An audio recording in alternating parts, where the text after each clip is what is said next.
Nandu and കവിത വ്ളോഗ്സിൻ്റെ പുതിയ വീഡിയോയിലേക്ക് എല്ലാവർക്കും സ്വാഗതം. ഇന്ന് നമ്മൾ തിരുവനന്തപുരം ജില്ലയിലെ വളരെ പ്രസിദ്ധമായ ഒരു സ്ഥലത്താണുള്ളത്. മഹാകാവ്യം രചിക്കാതെ മഹാകവിയായി തീർന്ന മഹാകവി കുമാരനാശാനെ അടുത്തറിയാൻ സഹായകമായി തീർന്ന തിരുവനന്തപുരം തോന്നയ്ക്കൽ എന്ന് പറയുന്ന സ്ഥലത്ത് സ്ഥിതി ചെയ്യുന്ന കുമാരനാശാൻ സ്മാരക മന്ദിരം. അവിടുത്തെ കാഴ്ചകളും വിശേഷങ്ങളുമാണ് ഇന്ന്.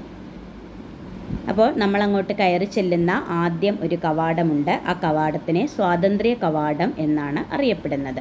അപ്പോൾ ഒരു 20 രൂപയാണ് ഇവിടുത്തെ എൻട്രി ഫീസ് എന്ന് പറയുന്നത്. വിശാലമായ പച്ചപ്പിൻ്റെയും കവിസ്മരണയുടെയും ലോകത്തേക്കാണ് നമ്മൾ കടന്നു ചെല്ലുന്നത്. കവിതയിലെ കഥാപാത്രങ്ങളും വരികളും ബിംബങ്ങളായും മനോഹര സൃഷ്ടികളായും നമുക്ക് മുന്നിൽ നിറയുന്നു. പിന്നെ കാനായി കുഞ്ഞിരാമൻ്റെ ധാരാളം ശില്പങ്ങളും അവിടെയുണ്ട്.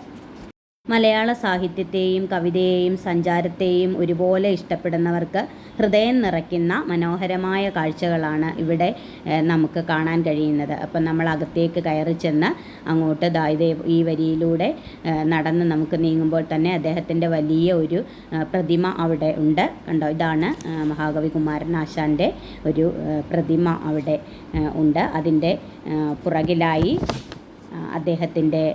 അദ്ദേഹം ജനിച്ച വർഷം, അദ്ദേഹത്തിൻ്റെ കൃതികൾ തുടങ്ങിയ കാര്യങ്ങളെല്ലാം രേഖപ്പെടുത്തിയിട്ടുണ്ട്. പിന്നെ അദ്ദേഹത്തിൻ്റെ ഇതേപോലെ ആ പ്രതിമയുടെ താഴെയായി അദ്ദേഹത്തിൻ്റെ വരികൾ: സ്വാതന്ത്ര്യം തന്നെ അമൃതം, സ്വാതന്ത്ര്യം തന്നെ ജീവിതം, പാരതന്ത്ര്യം മാനികൾക്ക് മൃതിയേക്കാൾ ഭയാനകം, ഇങ്ങനെ അദ്ദേഹത്തിൻ്റെ പ്രധാനപ്പെട്ട വരികളെല്ലാം 4 സൈഡിലായിട്ട് രേഖപ്പെടുത്തിയിട്ടുണ്ട്. പിന്നെ ഇതിൻ്റെ പുറകിലാണ് അദ്ദേഹത്തിൻ്റെ ജനിച്ച വർഷവും കൃതികളും ഒക്കെ എഴുതി വച്ചിരിക്കുന്നത്. പിന്നെ അദ്ദേഹത്തിൻ്റെ കവിതകളും അദ്ദേഹത്തിൻ്റെ ശേഖരങ്ങളും ഒക്കെ കൈയെഴുത്ത് പ്രതികളും ഒക്കെ സൂക്ഷിച്ചിരിക്കുന്ന മ്യൂസിയവും അദ്ദേഹത്തിൻ്റെ കവിതകളെക്കുറിച്ചുള്ള അവയുടെ മ്യൂറൽ പെയിൻറ്റിങ്ങും ലൈബ്രറിയും ഒക്കെ അവിടെ ഉണ്ട്. ഇതാണ് അദ്ദേഹത്തിൻ്റെ വിശദമായ വിവരങ്ങൾ രേഖപ്പെടുത്തിയിരിക്കുന്നത് ഇവിടെയാണ്. 1873 ഏപ്രിൽ മാസം 12-ാം തീയതിയാണ് അദ്ദേഹം ജനിച്ചത്. അദ്ദേഹത്തിൻ്റെ പിതാവ് നാരായണൻ പെരുങ്കുടിയും മാതാവ് കാളിയമ്മയുമായിരുന്നു. തൊമ്മൻവിളാകം എന്നാണ് അദ്ദേഹത്തിൻ്റെ വീട്ടുപേര്. അദ്ദേഹത്തിൻ്റെ ധാരാളം കൃതികൾ നമുക്കറിയാം. അവയെല്ലാം അവിടെ രേഖപ്പെടുത്തി വെച്ചിട്ടുണ്ട്. അദ്ദേഹത്തിൻ്റെ ചില പ്രധാന കൃതികളാണ് വീണപൂവ്, നളിനി, ലീല, ചിന്താവിഷ്ടയായ സീത, പുഷ്പവാടി, ദുരവസ്ഥ, ചണ്ടാല ഭിക്ഷുകി, കരുണ തുടങ്ങിയ അനേകം കൃതികൾ അദ്ദേഹത്തിൻ്റെ സ്വന്തമായിട്ടുണ്ട്. അപ്പോൾ ഇവയുടെ എല്ലാം കൈയെഴുത്ത് പ്രതിയും അവയുടെ വിശദമായ കാര്യങ്ങളും അദ്ദേഹത്തെക്കുറിച്ചുള്ള ധാരാളം അറിവുകളും ലഭിക്കുന്ന ഒരു ലൈബ്രറിയും ഒരു മ്യൂസിയവും പിന്നെ അദ്ദേഹത്തിൻ്റേതായിട്ടുള്ള കവിതകളുടെ അദ്ദേഹത്തിൻ്റെ കൃതികളുടെയൊക്കെയുള്ള ഒരു മ്യൂറൽ പെയിൻറ്റിങ് ഉള്ള ഒരു സ്ഥലവും ഒക്കെ നമുക്കവിടെ കാണാനായിട്ട് സാധിക്കും. അപ്പോൾ ഞങ്ങൾ ഒരുപാട് സമയം അവിടെ നിന്ന് ഒരുപാട് വിവരങ്ങൾ ശേഖരിച്ച് ഞങ്ങൾക്ക് ഒരുപാട് കാഴ്ചകൾ കാണാൻ സാധിച്ചു. അപ്പോൾ ഒരുപാട് നാളായി ഞാനിവിടെ കയറണമെന്നിങ്ങനെ ആഗ്രഹിക്കുന്നു. ഇന്നാണ് സമയം കിട്ടിയത്. പിന്നെ ഇതിൻ്റെ പുറകിലായിട്ട് അദ്ദേഹം താമസിച്ചിരുന്ന വീടും ഉണ്ട്. അപ്പോൾ ഇതാണ് മ്യൂസിയം. അപ്പം നമുക്കിതിനകത്തേക്കുള്ള കളൊക്കെ കാണാനായി കയറാം. അപ്പോൾ ഇതിനെല്ലാത്തിനും കൂടെയാണ് നമ്മൾ ആദ്യം 20 രൂപ പ്രവേശന ഫീസായി കൊടുത്തത്. അല്ലാതെ ഇതിനകത്തേക്ക് കയറാനായിട്ട് വേറെ ഫീസൊന്നുമില്ല. അപ്പം നമുക്ക് ഇതിനകത്ത് കയറിയ അദ്ദേഹത്തിൻ്റെ മുഴുവൻ വിവരങ്ങളും അടങ്ങിയ ഒരുപാട് കാര്യങ്ങൾ അറിയാൻ സാധിക്കുന്ന ഒരുപാട് കാഴ്ചകൾ ഇതിനകത്തുണ്ട്. ഇതാണ് അദ്ദേഹത്തിൻ്റെ ഓരോ കൃതികളുടെയും കഥാപാത്രങ്ങളുടെയും ഒക്കെ ഉള്ള മ്യൂറൽ പെയിൻറ്റിങ്ങുകളാണ് ഇതിനകം നിറച്ചുള്ളത്. നല്ല തണുപ്പുള്ള ഒരു സ്ഥലമാണ് ഇതിനകത്തേക്ക് കയറി കഴിഞ്ഞാൽ. കണ്ടോ, ഇത്തരത്തിലുള്ള ധാരാളം കാഴ്ചകൾ ഇതിനകത്തുണ്ട്.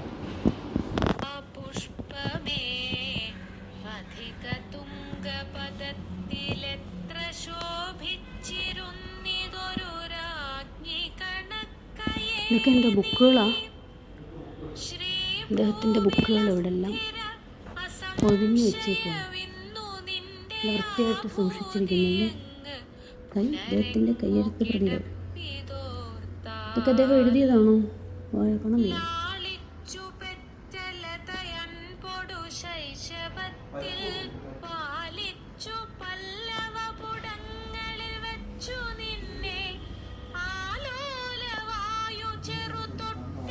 ആശാൻ്റെ മൂത്ത മകനായത് കേട്ടോ. ആശാൻ്റെ മൂത്ത മകൻ സുധാകരൻ, ഭാര്യ ഭാനുമതി അമ്മ, ഇളയ മകൻ പ്രഭാകരൻ.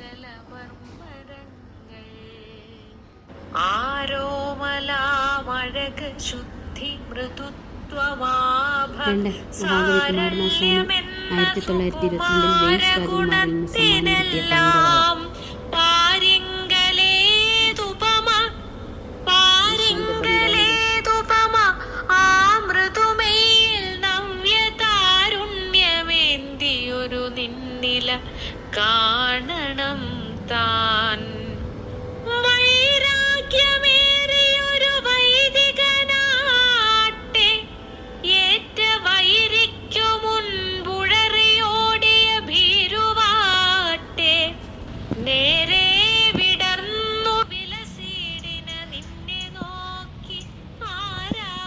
അകത്തെ കാഴ്ചകളെല്ലാം കണ്ടതിന് ശേഷം നമ്മൾ അതിൻ്റെ പുറകുവശത്തായിട്ട് വന്നു. അവിടെയാണ് അദ്ദേഹം താമസിച്ചിരുന്ന വീട് സ്ഥിതി ചെയ്യുന്നത്. ഇത് അദ്ദേഹം മഹാകവി ഉപയോഗിച്ചിരുന്ന കിണറാണ്. അപ്പോൾ ഇതെല്ലാം ഇപ്പോഴും അവിടെ വൃത്തിയായി തന്നെ സൂക്ഷിച്ചിട്ടുണ്ട്.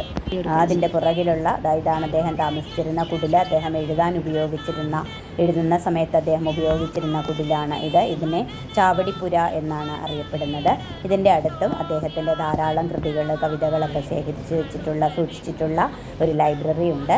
പിന്നെ ഇവിടെയൊക്കെ കാനായി കുഞ്ഞിരാമൻ്റെ ധാരാളം ശില്പങ്ങളുണ്ട്. നല്ല മനോഹരമായ ഒരു സ്ഥലമാണ് കേട്ടോ. എല്ലായിടവും നല്ല പച്ചപ്പുള്ള നല്ല മനോഹരമായ സ്ഥലമാണ്. പിന്നെ ഇവിടെ ഫോട്ടോഷൂട്ടിനൊക്കെ കൊടുക്കും കണ്ടോ. നല്ല ഭംഗിയുള്ള സ്ഥലമല്ലേ. അപ്പോൾ അതിനൊക്കെ അവർ പ്രത്യേകം ഫീസ് ഈടാക്കുന്നുണ്ട്. പിന്നെ കുമാരനാശാൻ്റെ വരികളൊക്കെ അവിടെ ധാരാളം സ്ഥലത്ത് ഇതേപോലെ രേഖപ്പെടുത്തി വെച്ചിട്ടുണ്ട്. അദ്ദേഹത്തിൻ്റെ ഒരുപാട് കൃതികൾ ഒരുപാട് സ്ഥലങ്ങളിൽ ഇതേപോലെ നമുക്ക് വായിച്ച് മനസ്സിലാക്കുന്ന രീതിയിൽ നല്ല വ്യക്തവും ഭംഗിയുമായിട്ട് രേഖപ്പെടുത്തി വെച്ചിട്ടുണ്ട്.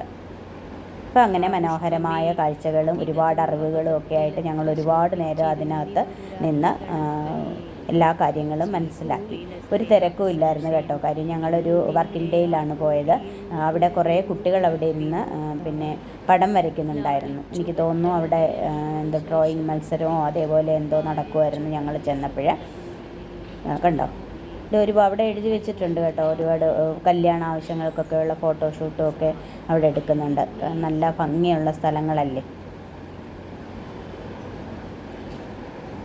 അങ്ങനെ മഹാകവി കുമാരനാശാൻ സ്മാരകം തോന്നയ്ക്കലിലുള്ള ഇവിടുത്തെ ഒരുപാട് കാഴ്ചകളും ഒരുപാട് അറിവുകളും ഒക്കെ ആയിട്ട് ഞങ്ങൾ അവിടെ നിന്നും തിരിച്ചു പോകുന്നു. നമ്മുടെ മ്യൂസിയത്തിനകത്ത് ഒരുപാട് കാഴ്ചകൾ കണ്ടല്ലോ. അതിനകത്ത് അദ്ദേഹത്തിന് വെയിൽസ് രാജകുമാരനിൽ നിന്ന് ലഭിച്ച തങ്കവളയും അദ്ദേഹത്തിൻ്റെ ധാരാളം കയ്യെഴുത്ത് പ്രതികളും ഒക്കെയുണ്ട്. അദ്ദേഹത്തിൻ്റെ ഒരുപാട് കൃതികളും അതിനകത്ത് നിന്ന് നമുക്ക് ഒരു കുമാരനാശാനെക്കുറിച്ചുള്ള എല്ലാ വിവരങ്ങളും അതിനകത്ത് നിന്ന് നമുക്ക് ലഭിക്കും. കണ്ടോ, ഇതേപോലെയാണ് അദ്ദേഹത്തിൻ്റെ ആ പ്രതിമയ്ക്ക് ചുവട്ടിലും അവിടെ മുഴുവൻ തന്നെ അദ്ദേഹത്തിൻ്റെ കൃതികളിലുള്ള വരികളാണ് അവിടെയെല്ലാം രേഖപ്പെടുത്തിയിരിക്കുന്നത്. അങ്ങനെ നല്ല ഭംഗിയുള്ള കുറേ സ്ഥലങ്ങളും കുറേ കാഴ്ചകളും വിവരങ്ങളും ഒക്കെ ആയിട്ട് ഞങ്ങൾ അവിടെ നിന്ന് പോകുന്നു. ഇതാണ് അദ്ദേഹത്തിന് വെയിൽസ് രാജകുമാരനിൽ നിന്ന് ലഭിച്ച തങ്കവള.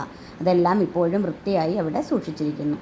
അങ്ങനെ മഹാകാവ്യം രചിക്കാതെ മഹാകവിയായി തീർന്ന മഹാകവി കുമാരനാശാനെ ഞങ്ങൾക്ക് വളരെ അടുത്തറിയാൻ സാധിച്ചു. മലയാള സാഹിത്യത്തെയും സഞ്ചാരത്തെയും കവിതയെയും ഒക്കെ വളരെ ഇഷ്ടപ്പെടുന്നവർക്ക് ഹൃദയം നിറയ്ക്കുന്ന മനോഹരമായ കാഴ്ച തന്നെയാണ് അവിടെ ഉള്ളത്.